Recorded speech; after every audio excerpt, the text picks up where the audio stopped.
الله وملائكته يصلون على النبي يا أيها الذين آمنوا صلوا عليه وسلموا تسليما. السلام عليكم يا صبايا، كيفكم؟ طمنوني عنكم، ان شاء الله تكونوا بألف خير. انتوا عم تحضروا فيديو اليوم، طمنوني عنكم يا صبايا، ان شاء الله كلياتكم تكونوا بصحة وبخير وسلامة يا رب. مثل ما شايفين يا صبايا ما طولت عليكم الفيديو، رأسا عم بنزل لكم ان شاء الله يا رب. هيك ان شاء الله اضل هين مع القناة واضل انزلكم اول باول. مثل ما شايفين يا صبايا رجعنا على فقرة القهوة الصباحية اجباري، يعني هي ما بصير بلاها. اليوم يا صبايا كان عندي مشوار كتير ضروري على المشفى. ان شاء الله يا رب هيك الله لا يبلينا ولا يبليكم شي بضرنا يا رب، ويديم علينا وعليكم الصحة والعافية يا رب. اليوم يا صبايا انا من تقريبا من 10 ايام حجزت دور على مشفى الاسنان، مشان على اساس بدي اروح اقلع دراس العقل. عندي طلعان لي دراس العقل من زمان، هن طلعانين بس هلا كتير يعني صايرين عم بيلزوا على اسناني الاماميات. طبعا دراس العقل التحتانيات مو الفوق، صايرين كتير عم بيلزوا على اسناني الاماميات، وكتير صراحة اني منظر عم بيضايقني، ان اسناني يعني شلون عم بيصير تراكب، عرفتوا علي؟ يعني اسناني عم بيطلعوا على بعضهم، وانا ما بدي اسناني الاماميات اني يخربوا، عرفتوا علي؟ فمشان هيك رحت على اساس بدي اقلع يعني دراس العقل. رحت وصوروا لي اشعة وكل شي، وبعد ما شافهم الدكتور وهيك بيقولوا لنا ان الدكتورة مو هون، مو بهاي المشفى، انتو حجزتوا على هاي المشفى بس عيادة الدكتورة في غير مبنى، وهالغير مبنى يعني في غير بدي اقلكن شلون بعيدة تقريبا ساعة اصلا عن المشفى الدكتورة. فيا صبايا لغينا الموعد، ما حسنا نروح لاني اصلا كان اخر وقت يعني للدكتورة، كانت يعني رح ينصرفوا يعني من دوامهم. فلحسنت اروح على الدكتورة، ويلي صور لي اشعة هو ممرض مو دكتور، وطلع حتى بالمشفى قالوا لي اني ما بيقلعوا عندهم، ما بيقلعوا دراس، وحصرا لازم احجز عند، اذا بدي اقلع يعني شي من دراسي او من اسناني لازم احجز عند دكتور جراح. تخيلوا التعقيد، بدي احجز عند دكتور جراح لحتى اذا بدي اقلع شي من اسناني. يعني دكتور الاسنان هون طلع ما بيفيد، بدكن دكتور جراح لحتى يقلع لكم درس، مثلا اذا ردتوا تقلعوا شي من دراسكم.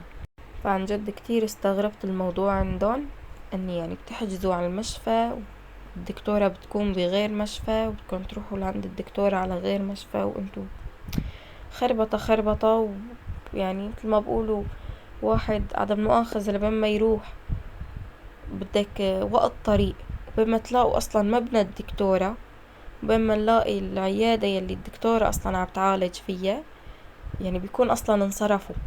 لاني عن جد دوخة بدها حدا يفتل لحتى يعرف، عرفتوا علي؟ فمشان هيك لا رحنا ولا اجينا، حجزنا دور بنفس المشفى.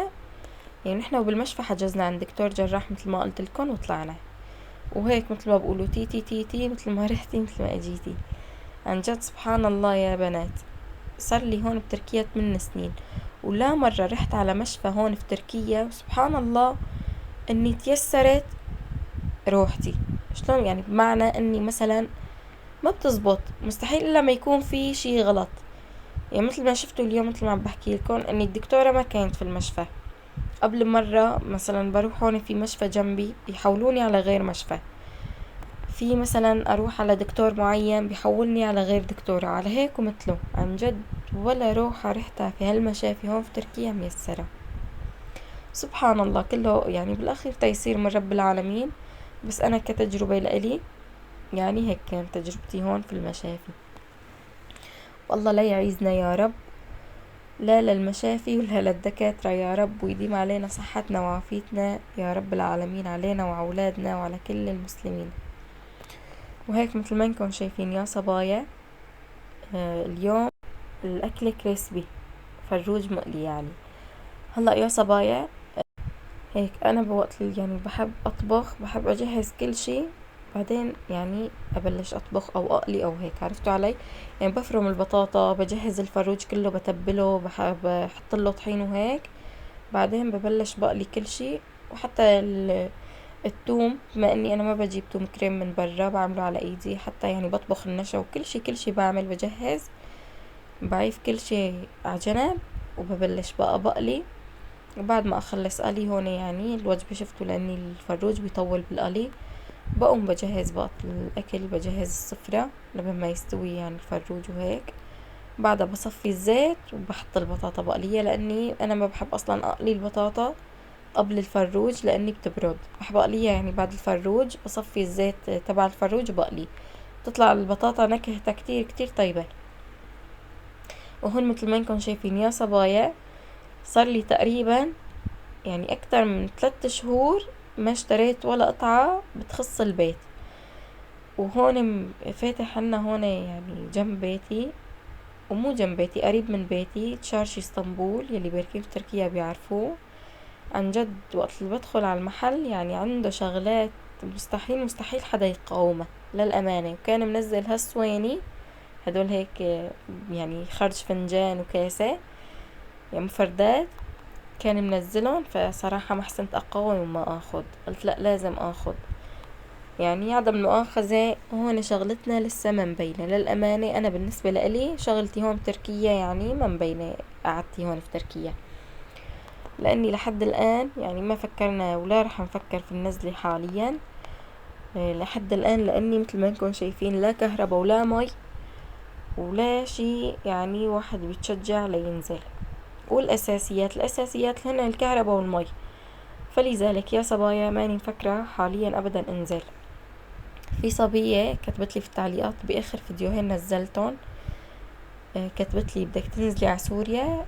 يا صبايا أنا ما رح أنزل هلا، وأكيد وقت اللي رح قرر إني أنزل رح أكون إن شاء الله مخبرتكم بفيديو، إذا رب العالمين خلانا من العايشين ووصلنا لهاللحظة إني أنزل على سوريا، أكيد رح وثق لكم كل شي لا تخافوا. فإن شاء الله إذا يعني قررنا ننزل، أكيد رح يكون عندكم خبر، أكيد رح نزل فيديو عن النزلة. وهيك مثل ما انكم شايفين يا صبايا، في نفس النهار هيك حبيت أدشن الصواني، خلص قلت اشتريتهم لازم أدشنهم. يعني سبحان الله، الوحدة قد ما قالت خلص ما بقى اشتري وبدي أخفف وهي مستحيل. إذا هيك شافت هيك شغلات يعني مستحيل ما تاخد. عن جد طبع الأنثى لا ينسى. اي والله يا صبايا، شايفين ما أحلاهم مش قد كيوت، عن جد غير شكل. وهلأ بعد ما جهزنا هيك طبقنا الفناجين والصواني والتحلاية، لازم هلأ بقى نبلش نعمل قهوة. ومثل ما انكم شايفين يا صبايا، الليزرية اللي عندي انكسرت.